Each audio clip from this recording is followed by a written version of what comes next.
Fala, meu querido aluno, minha querida aluna, seja bem-vindo, seja bem-vinda a mais uma aula aqui, tá? No canal de linguagens do Prof. Dani Marques, mais uma aula de língua portuguesa aqui na nossa playlist aí de língua portuguesa, tá? Não se preocupe, você que gosta de inglês também, logo virá uma playlist de inglês, fica tranquilo, tá bom? Estou aqui me hidratando, importante nesse calor de 40 graus de Porto Alegre, tá? Então, olha só, o mínimo que tu pode fazer para me ajudar, o mínimo, tá? Cara, deixa o teu joinha, tá? Se não for pedir demais, te inscreve aí no canal e aperta o sininho. Sabe por que que a gente pede para apertar o sininho? Eu vou te explicando enquanto eu vou compartilhando a tela aqui com você. A gente pede, não é de chatice, tá, pessoal? Não, é para você mesmo, tá? Por quê? Porque, cara, se tu apertar o sininho, peraí, deixa eu só ver se está compartilhando aqui. Tá, beleza. Se você, né, se você compartilhar, boa. Se você apertar o sininho, sempre que o prof colocar um vídeo novo aqui, vai aparecer uma notificação para você, tá? Então tem que apertar o sininho, tem que ativar por isso, tá? E não deixa, por favor, de dar aquele joinha, tá? E principalmente se você puder deixar um comentário, eu te agradeço imensamente. Tá? O comentário hoje em dia é muito importante para quem produz conteúdo aqui no YouTube, tá? Então, deixa ali deixa um joinha nos comentários, que seja, tá? Tá? Se você puder colocar ali a sua opinião, pô, legal, Dani. Dani, explica melhor tal coisa, tá? Fica à vontade, deixa a sua pergunta ali também, que eu respondo e num próximo vídeo posso trazer e sanar a sua dúvida, tá bom? Beleza? Vamos lá. Bom, no vídeo anterior, nós estávamos, na verdade, ainda estamos falando de morfologia. E aí eu mostrei para você lá no início que a morfologia, o estudo da morfologia, ela se divide basicamente em duas partes. Primeiro, estrutura e formação de palavras. Segunda, classes gramaticais. Nós começamos pela parte de estrutura e formação de palavras, estamos vendo os processos, né, de formação de palavras. E aí eu mostrei para vocês que dois processos se destacam, ou ganham destaque, principalmente no mundo das provas de língua portuguesa, que é o processo da composição, que pode se dividir em justaposição e aglutinação, e também o processo chamado de derivação, que pode ser prefixal, sufixal, prefixal e sufixal, parasintético, regressivo ou deverbal. Também temos a imprópria, ok? Muito bem. Dito isso, nós terminamos o nosso último vídeo falando da derivação, né? Isso, terminamos a derivação, né? E aí eu falei para vocês que nós temos outros processos que não são assim tão comuns em termos de prova, mas que são existentes na língua portuguesa e que é bom, é interessante que você pelo menos tenha uma ideia básica desses outros processos, que é o que nós veremos nesse vídeo, tá bom? Então vamos lá, olha só. O primeiro deles aqui, nós temos o hibridismo, tá, gente? O que é o hibridismo? O hibridismo é o seguinte, o hibridismo é quando eu pego, olha aqui para o prof, tá? Esquece um pouquinho, tá? Deixa eu voltar aqui, ó, para a apresentação. Olha aqui para mim, tá? O que é o hibridismo? Hibridismo, esquece um pouquinho a língua portuguesa, esquece que você está estudando português. Pensa na tua vida. Você já viu um carro híbrido? Por que a gente diz que um carro ele é um carro híbrido? Ah, Dani, ele anda na terra e na água. Tá, também poderia ser. Eu pensei numa coisa um pouquinho diferente, uma coisa mais simples. Um carro híbrido é aquele que usa como combustível tanto o álcool quanto a gasolina. Duas coisas distintas no mesmo carro. O que é uma palavra formada por hibridismo, tá? Ela é uma palavra que ela tem origem a partir de dois radicais de línguas distintas. Então, eu peguei um radical grego mais um radical árabe, tá? Né? E aí, juntei e formei uma palavra. Pode isso, Dani? Pode, você vai ver que pode, tá? Pô, Dani, mas aí tu tá querendo me dizer, então, que eu tenho que estudar a etimologia das palavras? Não necessariamente, não necessariamente. Eu já vou te mostrar exemplos aqui e vou te mostrar na prática como que isso cai, tá bom? Então, vem para cá, vamos lá, vamos para a tela de novo. Tá? Joga na tela, Pederneiras, vamos lá. Olha só, então o hibridismo está ali para você, né? O que é o hibridismo? Hibridismo, então, ocorre quando há a formação de palavras pela união de palavras de línguas diferentes. Na verdade, a regra bonitinha, bonitinha, vai dizer que é a união de radicais de línguas distintas, tá? Então, quando eu pego, por exemplo, o radical alto mais o radical móvel, alto é grego, móvel é latim, e aí eu formei a palavra automóvel, tá? Quando eu pego, por exemplo, né, um bananal, que eu pego o al, que é latim, e o banan, africano. Bicicleta, tem mistura de latim, grego e latim. Burocracia, buro, que vem de burô, burro, burro, burro, sabe o bureal, aquele? Que eu não sei falar francês, né? Tá? É francês, mais cracia, que vem do grego. E assim nós vamos, tá? Por exemplo, alcoômetro, a palavra alcoômetro, né, gente? A gente tem álcool que é grego, grego não, desculpa, árabe, né? E o metro ali que seria grego, né? Então, o que que acontece? Dani, isso quer dizer que eu tenho que lembrar de toda essa origem das palavras? Não, tá? Não, não, não. Até porque você provavelmente não estudou etimologia, aliás, a maioria das pessoas não estuda, hoje em dia nem na faculdade de letras os caras estudam a etimologia das palavras, tá? Mas o que que você precisa lembrar? Você precisa lembrar o que é o hibridismo. É isso. Por quê, Dani? Porque na hora da prova, ele vai dizer assim para você, tá? A palavra, vamos imaginar, um exemplo aqui, televisão. Ele vai dizer para você o seguinte: a palavra televisão é formada a partir da união de um radical grego mais um radical latino. A esse processo de formação nós damos o nome de hibridismo. É isso. Você precisa lembrar do conceito. Ah, ô Dani, pode acontecer do cara pedir a marca alternativa que tenha um hibridismo? Gente, até pode, mas não é tão normal assim, tá? Não é tão normal. O normal é esse caminho inverso que eu mostrei para você, tá bom? Então isso é um hibridismo. Beleza? Seguimos, vamos lá. Abreviação vocabular, também chamada de redução, gente. Vamos lá. Tá? Então, deixa eu apagar aqui. Ó, ocorre quando se tem a redução, evidente, né, de uma palavra até certo limite, objetivando uma economia linguística, tá? Nós, aqui do Rio Grande do Sul, a gente ama a abreviação vocabular. Eu diria que no Brasil inteiro, mas no Rio Grande do Sul, Porto Alegre, então, gente, olha só, vou dar alguns exemplos para vocês, tá? Aqui no Rio Grande do Sul, Porto Alegre, a gente vai num lugar chamado Redê, lá na Redê, e aí tu põe um acento circunflexo aqui. O que que é Redê? É o Parque da Redenção. Redenção. A gente vai lá na Redê. Às vezes a gente vai na Redê de bici, que é a bicicleta. Isso mesmo. A gente vai na Redê de bici para tomar um chimas, que é um chimarrão. Ou seja, tudo isso aqui é, né, redução vocabular, tá bom? Outros exemplos, nós temos céu de celular, cine de cinema, moto de motocicleta, fone de telefone, foto de fotografia, pneu de pneumático, né? Seu, tá? De senhor, Zé de José, tá bom? Ok? Muito bem. Essas são as abreviações, também chamadas de reduções vocabulares. Toma cuidado para não confundir com a abreviatura. A abreviatura é a mesma coisa que sigla, gente, tá? Então toma cuidado, os nomezinhos são parecidos, né? Então, ó, o que é abreviatura? Tá? Processo também chamado de siglonomização. Ocorre quando há abreviação da grafia de certas palavras com formação de siglas. Então, por exemplo, a gente pega aqui o IBGE, né, tá? Que é a sigla, a abreviatura de Instituto Brasileiro de Geografia e Estatística.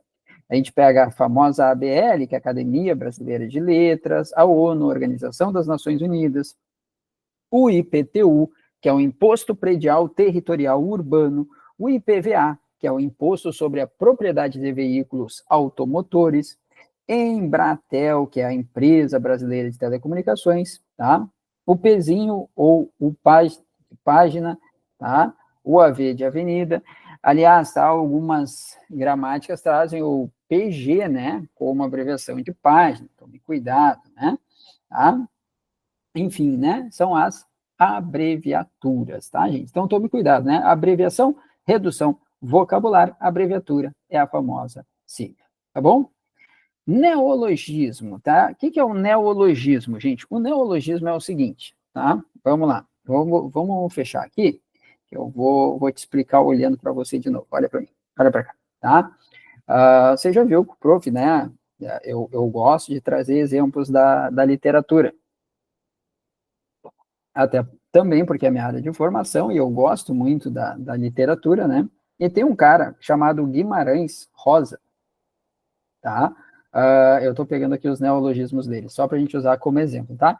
O Guimarães Rosa, ele era conhecido por ser o autor dos neologismos, tá? Guimarães Rosa, o cara lá do Grande Sertão Veredas, né? Aquela coisa toda, né?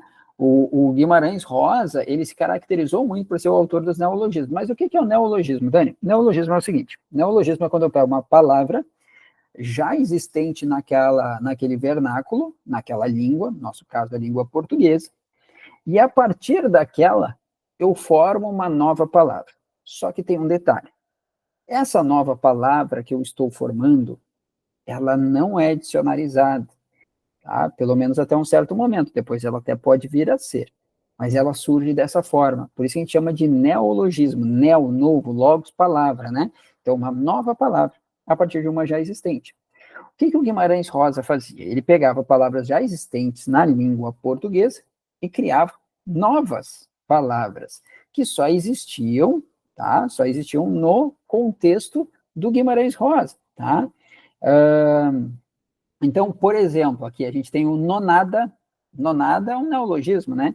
Tá? Que era a junção do non, né? Que é uma forma antiga de dizer não com nada. Nonada, nonada, né? Tá? A gente tinha uma outra que era a clássica dele também, o intugido, pessoal. Intugido, que é o in aqui indicando o movimento, né? O tugir, que é falar baixo, né? E o ido, que é uma formação que é o sufixo de particípio, né? Intugido, olha só as viagens. Tá? Mas, para mim, a melhor deles, deixa eu já voltar aqui para o nosso material, a melhor dessas do Guimarães Rosa era o Enxadachim. Como, Dani? Enxadachim.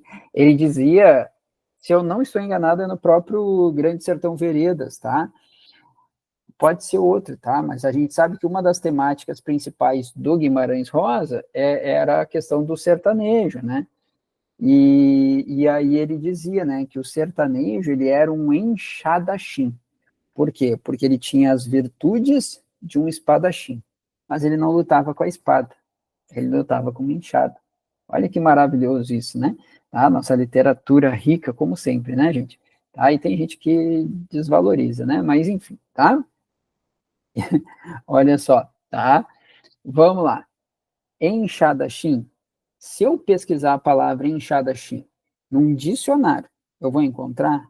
Não. De repente, ele até pode colocar e dizer ali, né, colocar a observação que é um neologismo da obra de Guimarães Rosa, deu? Agora, se você colocar lá no VOLPE, que é o vocabulário ortográfico da língua portuguesa, o vocabulário ortográfico da língua portuguesa não vai reconhecer um enxadachim. Não, óbvio que não, tá? Então, tome cuidado, tá? O Volpe, esse cara aqui, ó, eu vou colocar aqui para vocês, deixa eu escrever aqui. O Volpe, ó, o Volpe, vocabulário ortográfico da língua portuguesa. Eu brinco que o Volpe é o STF da língua portuguesa. O Volpe é o cara que vai te dizer, olha, sim, essa palavra existe, mas ele não é dicionário, tá? Ele não vai te trazer definição, ele não vai te trazer exemplos, ele só vai dizer assim, ó, substantivo feminino, SF, ou substantivo masculino, SM, adjetivo, ele só vai te dizer isso, tá? Não vai te trazer exemplo, não vai te trazer definição nem nada. Se tu digitares ali direitinho no VOLP e colocar assim, palavra não encontrada, é porque ela não existe. O VOLP não a reconhece. Mas o gramático fulano de tal. Bom, aí o problema é dele. O STF diz que não. Aí, Dani, mas o STF hoje não tem. Calma, não vamos entrar nesta seara aí. Não falo disso, tá? Mas, enfim, tá bom, gente? Então, neologismo é isso, tá? Uma autora que fazia muito uso de neologismos, mas na língua inglesa, era essa moça aqui, ó, J.K. Rowling. Por que eu digo era? Porque, ela segue escrevendo, né, pessoal? Óbvio, mas muito menos hoje em dia do que quando ela escrevia o Harry Potter, né? Então, a J.K. Rowling, nos livros do Harry Potter, tem, nossa, muitos neologismos, tudo em inglês, evidente, né? Tá? Então, ela pegava palavras já existentes e criava outras novas que só existem no universo da J.K. Rowling, ok? Tranquilo? Muito bem.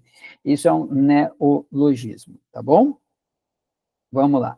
Depois, tá, gente? Nós temos ali o empréstimo linguístico, tá? Também chamado de estrangeirismo, tá?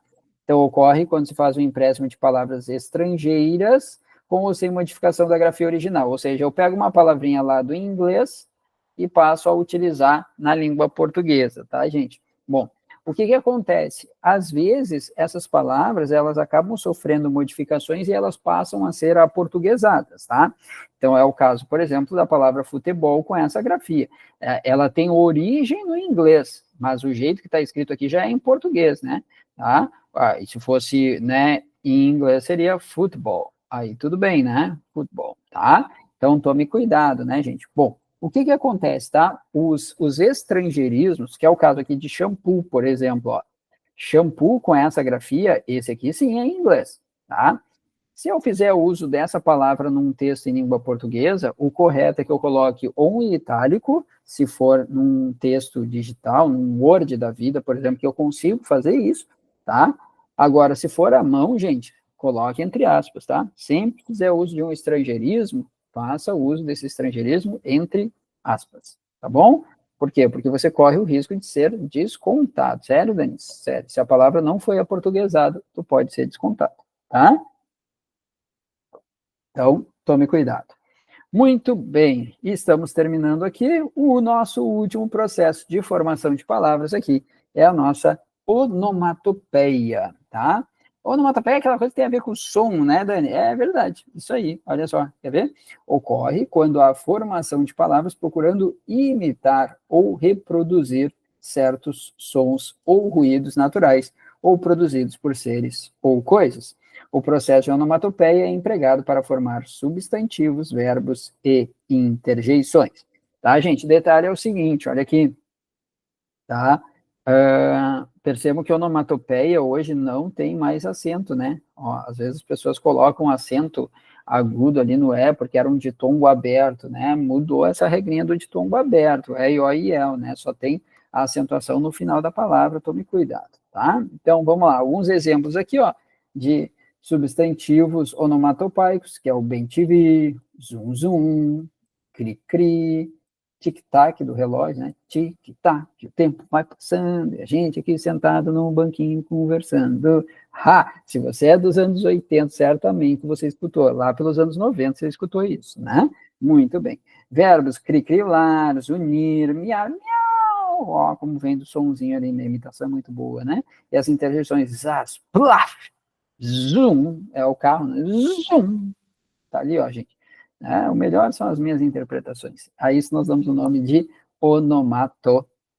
Beleza, pessoal? E aqui encerramos essa parte, então, dos processos de formação de palavras, tá bom? Espero que tudo isso aqui esteja contribuindo para os teus estudos. Segue estudando, tá? Não deixe... Agora não tem desculpa, né?